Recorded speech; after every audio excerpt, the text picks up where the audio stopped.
nagkakamali kayo, Jake. May mga nagsabi sa inyo na may kasalanan ako. Mga bata, babalik ako.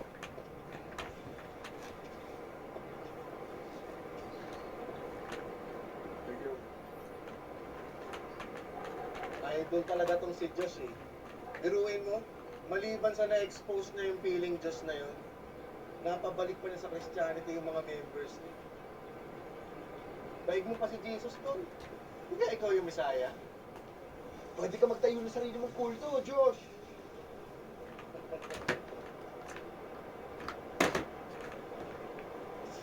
Josh naman, joke lang naman yun eh.